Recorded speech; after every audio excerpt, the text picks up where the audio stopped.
सुना हुकूमत किसको कहते हैं। हजरत उमर गुजर रहे, फजर की नमाज के बाद 2 गलियां रह गई हैं, आज पूरा नहीं हो सका आपका दौरा। एक छप्पर है छोटा सा, बूढ़ी अम्मा बैठी है, उमर फारूक गुजरने लगे, बूढ़ी को परेशान देखा, अम्मा जी इजाजत हो तो अंदर आ जाऊं। बूढ़ी कहने लगी चल दौड़ जा, अपना काम कर, क्यों इजाजत दूं? तेरी मेहरबानी अम्मा, आने दो। क्या दौड़ जा? तेरी मेहरबानी अम्मा, गुजारिश है, चलो आ जाओ। अंदर आ गए उमर फारूक। अम्मा क्या परेशानी है, क्या बात? अम्मा कहने लगी खामद इंतकाल कर गया, औलाद अल्लाह ने दी कोई नहीं, मैं गरीब हूँ, 3 दिन से रोटी नहीं खाई, 25 दिनार का कर्जा चढ़ गया है, मुझे उमर फारूक से बड़ी शिकायत है। उसने मेरा हाल ही नहीं पूछा।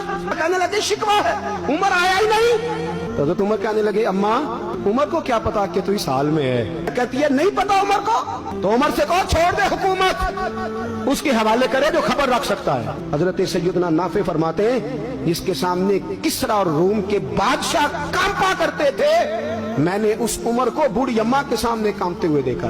राशादारी है उमर फारूक का। दौड़े गए, 25 दिनार लाए, राशन रख के लाए, रोटियां पकाई, बूढ़ी अम्मा को खिलाई। कहने लगे अम्मा 25 दिनार ले ले और चल, गलती हो गई, उमर को माफ कर दे।